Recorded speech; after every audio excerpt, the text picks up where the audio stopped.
చిన్ని ఒక ప్లేట్లో ఉప్మా పెట్టి తీసుకువెళ్తుంది. శివ, ఏంటప్పు, నేను వస్తున్నానని నాకోసం పాయసం చేశావా అంటాడు. చిన్ని కోపంగా, అది ఉప్మారా బాబూ అంటుంది. శివ నవ్వుతూ, ఏంటీ, ఇది ఉప్మానా అంటాడు. చిన్ని, ముందు తిని ఎట్లా ఉందో చెప్పు అంటుంది. శివ కొంచెం తాగి మొహం అదోలా పెట్టి చిన్ని తనవైపు చూసేసరికి చాలా బావుంది అంటాడు. చిన్ని అనుమానంగా, మరేమాలోచిస్తున్నావ్ అంటుంది. శివ, ఈ ఉప్మా ఎవరు చేశారా అని వాళ్ళని ఏకర్రపెట్టి కొట్టాలా అని ఆలోచిస్తున్నా అంటాడు. చిన్ని అమాయకంగా ఫేస్ పెట్టి, నేనే చేశారా అంటుంది. శివ ఒక్కసారే గట్టిగా నవ్వుతూ, అందుకేనా ఇది చూస్తానికి గంజిలా ఉంది? ఎప్పుడైనా వంటగదిలోకి పోయిన మొహమేనా అది? రేపు పెళ్ళయ్యాక మీ ఆయన్ని నీ వంటలతో తగలేస్తావా అంటాడు. చిన్ని మనసులో, నాకీ పెళ్ళి ఇష్టంలేదురా అనుకుంటుంది. శివ ఒక్కసారిగా చిన్ని మొహం చూసి, ఏమైందప్పు, అంతా బానే ఉంది కదరా, ఏమైనా ప్రాబ్లముంటే చెప్పు, నేను మాట్లాడతా ఇంట్లో వాళ్లతో అంటాడు. చిన్ని, అదేం లేదులే బావా, అంతా బానే ఉంది అంటుంది. శివ, సరే అప్పు, అది సరే కాని ఏంటి ఇవాళ చీర కట్టావు? అచ్చం మహాలక్ష్మిలా ఉన్నావు తెల్సా? చిన్ని, నిజంగానా శివ? కాని నిన్నవాడు నన్ను అంటూ ఆగిపోయింది. శివ, ఏమైందప్పు, ఏమైనా సమస్యుంటే చెప్పు, ఎవరైనా ఏమన్నా అన్నారా? నాతో చెప్పు, నేను చూసుకుంటాను, వాడి చెమడాలు తీస్తాను, మా అప్పునంటాడావాడు? చిన్ని తడబడుతూ, ఏం లేదులే శివ, అంతా బానే ఉంది. కానీ నీకు వంటవచ్చు కదా, నాకు నేర్పిస్తావా? శివ, అయ్యో, నువ్వడగాలా అప్పు, నేన్నీకు వంట నేర్పాలి అని వచ్చాను. మా అప్పులో ఒక్క లోపం కూడా ఉండకూడదు వాళ్లకి వేలితో చూపటానికి. చిన్నికి హ్యాపీగా అనిపిస్తోంది. తనని అర్థం చేసుకునే లిస్ట్లో ఒక్క మెంబర్ కూడా లేరు అనుకుంది. కాని శివ ఉన్నాడుగా, ఇంక తనకి ఏం బాధ ఉండదు. చిన్ని మనసులో, శివాకి ఈ విషయం చెప్పాలి, శివ ఏమన్నా చేసి పెళ్ళాపేస్తే బావుణ్ణు అనుకుంటుంది. శివ, రా, నీకు మొదటిగా స్వీట్ చేయటం నేర్పిస్తా అని వంటగదిలోకి వెళ్తాడు. శివ చెప్తూ ఉంటే చిన్ని చేస్తుంది. చివరికి బాగా కుదురుతుంది. శివ, ముందు దేవుడి ముందు పెట్టి చక్కగా దండం పెట్టుకోరా అంటాడు. చిన్ని సరే అని దేవుడికి పెట్టి ఇంట్లో అందరికీ పెడుతుంది. అందరూ బాగా మెచ్చుకుంటారు బాగా చేశావని. శివ కొంచెం ప్లేట్లో పెట్టుకొని చిన్నికి పెడతాడు. చిన్ని ఆశ్చర్యంగా, శివ, ఇది నేనేనా చేసింది? శివ, నువ్వేరా, నువ్వు బాగా వంట చేయగలవు, నేర్చుకోవాలి అంతే. ఇంతలో సీతగారు వచ్చి, శివ ఏంటే శివ, ఆడపిల్ల ఎలా ఉండాలి, ఎవర్నీ పేరు పెట్టి పిలవరాదు, పిలిచినా చాలా తక్కువగా అందర్నీ వరసలతో పిలవాలి, అదే సంస్కారం. శివ కలగచేసుకొని, అవసరం లేదత్తా, ఆడపిల్ల అలా పిలవాలి అని రూలేం లేదులే అత్తా, సమాజం మారుతుంది, మీరింకా పాతకాలంలోనే ఉంటారు, అప్పుకి మీరిలా ఆంక్షలు పెట్టకండి, తను వేరేవాళ్లతో ఎలా ఉన్నా నాతో మాత్రం తనలా ఉండాలి, నీకు నచ్చినట్టు పిలువప్పు. చిన్ని, థాంక్స్ బావా అంటుంది. శివ, అదే చెప్పింది, శివ అని పిలువు. సరే శివ అంటుంది. సీతగారు, నువ్వు తననిలా గారభం చేయకురా బాబూ, మాట వినకుండా అవుతుంది, మళ్ళీ అత్తారింట్లో మమ్మల్నే అంటారు. శివ, అదేముండదులే అత్తా. సీత, దానికింకా కాసేపట్లో నిశ్చితార్థముంది, వెళ్ళి రెడీ అవ్వమని చెప్పు అంటుంది. శివ, అవునా అత్తా, నేను రెడీ చేపిస్తాలే, నువ్వెళ్ళి వేరే పనులు చూసుకో అంటాడు. చిన్ని వెళ్ళి చక్కగా రెడీ అయ్యి వస్తుంది. శివ చిన్నిని చూసి మెటికలు విరుస్తాడు. అచ్చం మహాలక్ష్మిలా ఉన్నావ్రా, తనే మా ఇంట్లో పుట్టింది. చిన్ని సిగ్గుపడుతుంది. శివ, అమ్మో, సిగ్గే నీకు, ఇన్నాళ్లు సిగ్గులేదనుకున్నానే. చిన్ని, శివ, నిన్ను అని వెంటపడుతుంది. ఇంతలో వియంకులు వస్తారు. సీత రామయ్య కలిసి వాళ్లని సాదరంగా ఆహ్వానించి మర్యాదలు చేస్తారు. ఇంతలో పెళ్ళికొడుకు తల్లి సూర్యకాంతంగారు, అవును, మాకొక సందేహం, ఇందాక మీ అమ్మాయి వెంట అబ్బాయెవరు? రామయ్య, అతను నా భాయి అన్నకొడుకు అంటాడు. సూర్యకాంతం, అవునా, మరి వరసైనవాడే కదా, ఎందుకు పెళ్లి చేయలేదు? సీతమ్మగారు కలగచేసుకొని, మాకా ఉద్దేశం లేదండీ, వాళ్ళు చిన్ననాటినుంచి మంచి స్నేహితులు, అంతే అండీ. సూర్యకాంతం, మీకు తెలియందేముంది, ఈ కాలంలో స్నేహం ముసుగులో ఎన్ని జరగటంలేదు, నిజంగా స్నేహితులేనా? రామయ్యగారు, అదేం లేదు, వాళ్ళు స్నేహితులే అంటాడు. సూర్యకాంతం, అది సరే కాని అన్నయ్యగారు, కట్నం విషయమేమిటి? రామయ్య, మీరే ఒక విషయమంటే అంటాడు. సూర్యకాంతం వాళ్ళాయన సుబ్బయ్య కలగచేసుకుని, ఇప్పుడెందుకులేవే, వాళ్లకుందే ఒక్కదే బిడ్డ కదా, అంతా తనకే కదా. సూర్యకాంతం: అదేంటండి అలా అంటాడు? నేను చెప్పేది విన్నండి అన్నయ్యగారు. నా కొడుకు మనోహర్కి 2 అక్కలు. వాళ్లకి ఆడపొడుచు కట్నం కింద చెరో 1,00,000. నా కొడుకుకి మంచి ఉద్యోగం కనుక ఒక 10 లక్షలు. మీ అమ్మాయికి బంగారం చేయించాలి, ముందే చెప్తున్నా. రామయ్య, సీతమ్మ విస్తుపోయారు. ఏం చెప్పాలో అర్థంగాక. ఇంతలో చిన్ని అక్కడికి వస్తుంది. సూర్యకాంతం చిన్నిని చూస్తూ, కట్టుబొట్టు బానే ఉంది, ఏం చదువుకుంది, ఏంటి పిల్లా అని అడుగుతారు. సీతమ్మ చెప్పబోయే అంతలో సూర్యకాంతం తనని చెప్పమనండి అంటుంది. చిన్ని: ఇంటర్ వరకు చదివాను, కాలేజీలో నేనే ఫస్ట్ అని చెప్తుంది. సూర్యకాంతం: ఇప్పుడు చదివి నువ్వు ఏం సాధించావులే కాని అంటుంది. చిన్నికి నోట మాట్రాలేదు ఆ మాటకి. సూర్యకాంతం: వంట వచ్చుగా అంటుంది. చిన్ని రాదని చెప్పబోతుంటే రామయ్యగారు కల్పించుకొని వంట బాగా వచ్చు అని చెప్తారు. సూర్యకాంతం ఫేస్లో నవ్వు వస్తుంది. మంచిది. పాటలు, డాన్సులు ఏమైనా వచ్చా? చిన్ని రావన్నట్టు తల ఊపుతుంది. సరేలే అమ్మా. ఇంతలో పంతులుగారు ముహూర్తం టైం అవ్వటం వల్ల తాంబూలాలు మార్చుకోమంటారు. ఇక ఎంగేజ్మెంట్ అయిపోతుంది. పెళ్లికి ఇంక వారం రోజులే ఉంటాయి. సూర్యకాంతం పిల్లని ఒకసారి పంపించండి అని చెప్పి ఒక గదిలోకి వెళ్లారు. చిన్ని భయపడింది. ఎందుకమ్మా నన్ను రమ్మంటున్నారు?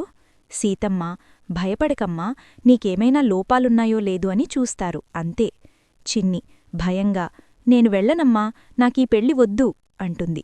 సీతమ్మ: కంగారు పడకు, నేనొస్తాను, పద అని సీత లోపలికి వెళ్తుంది. మీరెందుకొచ్చారు? నేను మీ అమ్మాయిన్నే రమ్మన్నాను అంటుంది. సీతగారికి ఏం చెప్పాలో అర్థం కాలేదు. చిన్నికి ఏడుపు వచ్చేస్తుంది. సూర్యకాంతం: ఏంది పిల్లా ఏడుస్తున్నావ్? నేనేం చెయ్యన్లే నిన్ను. నీ మెడలో ఉన్న హారం గోల్డ్దా కాదా అని చూస్తున్నా, అంతే. చిన్ని ఊపిరి పీల్చుకుంది. సూర్యకాంతంగారు మనసులో ఇంత అమాయకురాలు దొరికింది, ఇంకింట్లో నన్నెదిరించేవాళ్లుండరు అనుకుంటుంది. శివకి వాళ్ళేం నచ్చలేదు. చిన్ని వాళ్లతో కలవలేదు. అందరూ కంచులే. శివ చిన్ని దగ్గరికి వెళ్ళి, అప్పూ, నీకీ పెళ్లి ఇష్టమేనా అని అడుగుతాడు. చిన్నికి దుఃఖమాగదు. నాకసలు పెళ్ళే ఇష్టంలేదు శివా, నన్ను బలవంతంగా ఒప్పించారు అని శివని హత్తుకొని ఏడ్చేస్తుంది. శివ: నేను మాట్లాడతాను మామయ్యతో, ఒక్క నిమిషం అంటూ ముందుకు వెళ్లాడు. చిన్ని శివకి అడ్డంగా నుంచుని, వద్దు శివా, ఊర్లో అందరికీ నా పెళ్లి విషయం తెలిసిపోయింది. ఇప్పుడు సడన్గా ఆపేస్తే నాన్నగారు అవమానాలు ఎదుర్కొంటారు. నా వల్ల గర్వపడకపోయినా పర్వాలేదు, కాని అవమానాలు ఎదుర్కోవటం నేను భరించలేను. శివ: కాని ఇది నీ జీవితానికి సంబంధించిన విషయం. నలుగురేదో అనుకుంటారని నీ జీవితాన్ని నాశనం చేసుకుంటావా? చిన్ని: ఇది ఆగిపోయినా మళ్ళీ అలాంటివాళ్లే రారని నమ్మకమేంటి శివా? ఈ సమాజం తీరే అంతా. దానికి మగవ మనస్సుతో పనిలేదు. ఈ పెళ్లి ఆగిపోతే ఏంటి? నాన్నగారు ఇంకొకటి తీసుకొస్తారు. ఎప్పటికైనా నేను తలవంచాల్సిందే కదా. ఏ కూతురూ తన తల్లిదండ్రులకు ఎదురు తిరగాలి అనుకోదులే శివా. నా జీవితం ఇంతే అనుకుని ముందుకు వెళ్లటమే. శివ: నీకొకటి చెప్పనా అప్పూ? నువ్వీ పెళ్లికి ఒప్పుకొని మీ అమ్మానాన్న చెప్పిన మాట విని మంచి పిల్లవనిపించుకున్నా సరే, రేపటి రోజు నీకు కష్టం వచ్చిన నాడు నీకు నువ్వే తోడుగా ఉండాలి. చిన్ని మౌనంగా తలదించుకొని ఉంటుంది. శివ: నీకు ఈ ప్రపంచంలో ఎవ్వరూ తోడుగా నిలవకపోయినా నీకు నేనున్నాను అని గుర్తుపెట్టుకో. అలాగే నేను కూడా నీకు సాయం చేయలేని పరిస్థితిలో అపర్ణదేవిలా మారి నీకు నువ్వే ధైర్యంగా చెప్పుకోవాలి అని చెప్పి వెళ్ళిపోతాడు. చిన్నికి ఏమర్థం కావటంలేదు. ఇంతలో మనోహర్ వచ్చి చిన్నిని బయటికి తీసుకువెళ్తాడు. మనోహర్ ఒక రెస్టారెంట్కి తీసుకువెళ్తాడు. చిన్ని ఎందుకైనా మంచిది అని ఫోన్ తీసుకువెళ్తుంది. మనోహర్ కొన్ని ఆర్డర్ చేస్తాడు. అవన్నీ వెజ్వి, చిన్నికి నచ్చనివి. కనీసం చిన్నిని నీకేం కావాలి అని కూడా అడగడు. మనోహర్ తింటూ ఉంటాడు. చిన్ని వాటివైపు చూస్తూ ఉంటుంది. మనోహర్ తిను అంటాడు. చిన్ని కష్టంగా ఒకటి నోట్లో పెట్టుకుని గట్టిగా అరుస్తుంది. రెస్టారెంట్లో అందరూ తనవైపే చూస్తారు. చిన్నికి బాగా మంట పుడుతుంది. తను ఎక్కువగా కారమున్నవి తినలేదు. తన నోరు సహకరించదు. మనోహర్కి కోపమొస్తుంది. వెంటనే లేచి చిన్ని చేయి పట్టుకుని బయటికి తీసుకువెళ్ళి, నీకసలు ఎలా ప్రవర్తించాలో తెలీదా అని గట్టిగా చెంపమీద కొట్టి చిన్నిని అక్కడ వదిలేసి వెళ్ళిపోతాడు. చిన్నికి దుఃఖం కట్టలు తెంచుకుంది. అక్కడే కింద పడిపోయి ఏడుస్తుంది. చాలాసేపు అలానే ఉంది. తర్వాత తనతో తెచ్చిన ఫోన్తో శివకి ఫోన్ చేసి రమ్మంటుంది. శివ వెంటనే కంగారుగా అక్కడికి వచ్చి అంతా వెతుకుతున్నాడు. చిన్ని ఒకచోట కూర్చుని ఉంటుంది. చెంప బాగా కందిపోయి ఉంటుంది. శివ కంగారుగా ఏమైందప్పూ అంటాడు. చిన్ని శివ అలా అడగగానే శివని పట్టుకుని ఏడ్చేస్తుంది. శివ చిన్ని వెన్ను నిమురుతూ ఏమైంది అంటాడు. ఇంక చిన్ని అలానే ఉండేసరికి తనని కాసేపు సముదాయించి రెస్టారెంట్ లోపలికి తీసుకువెళ్తాడు. శివ అన్నీ చిన్నికి బాగా ఇష్టమైనవి ఆర్డర్ చేస్తాడు. అలానే తక్కువ కారముండాలి అని వెయిటర్కి చెప్తాడు. శివ, ఇప్పుడు చెప్పప్పు ఏమైందో? చిన్ని జరిగిందంతా చెప్తుంది. శివ కోపంగా అయిపోతాడు. అయినా చిన్నికి ధైర్యం చెప్పాలి అని, శివ, నువ్వు ముందుగానే నీకిష్టం లేదు అని చెప్పాలప్పు. నువ్వు అన్ని సర్దుకుంటున్నా సరే నీ ఇష్టం చెప్పాలి. చిన్ని, సరే బావా. శివ నవ్వుతూ, తిను, హాస్పిటల్కి వెళ్దాం. చిన్ని, నాకు వద్దు శివా అంటుంది. శివ, నువ్వు మనిషివైతే తినవే, లేకపోతే వద్దు అంటాడు. చిన్ని సరే అని తనకిష్టమైనవి ఇష్టంగా తింటుంది. తర్వాత శివ చిన్నిని హాస్పిటల్కి తీసుకువెళ్ళి ఆయింట్మెంట్ రాయించి కాసేపక్కడ తిప్పి తీసుకుని వెళ్తాడు. సీతమ్మగారు, ఏంటి శివ, నువ్వు తీసుకొచ్చావ్? అల్లుడిగారెక్కడా? శివ ఏదో చెప్పేంతలో చిన్ని ఆపి, అమ్మా, ఆయనకేదో పనుంది అని వెళ్లారు. శివ అక్కడే ఉండటం వల్ల ఫోన్ చేసి రమ్మని చెప్పా అంటుంది. సీతమ్మ కంగారుగా, ఏమైంది చిన్ని నీ బుగ్గకి అని అడుగుతారు. అది అమ్మా, నేను రెస్టారెంట్లో చూసుకోకుండా గోడకి రాసుకున్నా, అదే అని చెప్తుంది. సీతమ్మ, సరే తల్లి, జాగ్రత్తగా ఉండు అని చెప్పి వెళ్ళిపోతారు. సీతమ్మ మనసులో, నువ్వు అబద్ధం చెప్పినంత మాత్రాన నేను తెలుసుకోలేనా? అంతా మీ నాన్నగారిష్టమైపోయిందమ్మా, నేనేం చెయ్యలేను, నన్ను క్షమించు తల్లి అనుకుంటారు. చిన్ని తన గదిలోకి వెళ్ళి తలుపు వేసుకుని ఏడుస్తుంది. మెల్లగా తెల్లవారుతుంది. పెళ్లిపనులన్నీ స్టార్టైపోతాయి. చిన్ని శివ దగ్గర రోజూ వండే కూరలు ఎలా చెయ్యాలో నేర్చుకునే పనిలో పడింది. సీతమ్మగారు పసుపు దంచటం, బియ్యం నానిపోయటం అని పనుల్లో పడ్డారు.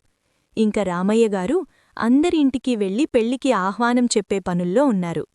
ఎలాగోలా మంచిగా వండి పెడుతుంది మన చిన్ని. అలా పెళ్లిరోజు రానే వచ్చింది.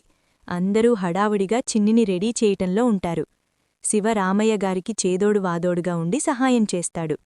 మనోహర్తో పెళ్లి తంతులు స్టార్ట్ చేయిస్తారు. చిన్ని రెడీ అవుతూ ఉంటుంది. ఇంతలో శివ వచ్చి అక్కడి ఆడవాళ్లని వెళ్లమని చెప్తాడు. వెనకనుంచి చిన్ని మెడలో ఒక గోల్డ్ చైన్ వేస్తాడు. చిన్ని, ఇప్పుడవసరమా శివా? మరి నా చిట్టి మరదలు పెళ్లికి నేను గిఫ్టివ్వకపోతే ఎలా చెప్పు అప్పు? మా అమ్మలా ఆందంగా ఉన్నావురా అంటాడు. అప్పు, ఆహా, చాల్లే అంటుంది. ఈ చైన్ ఎప్పుడూ నీ మెడలోనే ఉండాలి. ఎప్పుడు దాన్ని చూసినా నేనున్నాను అని గుర్తురావాలి అంటాడు.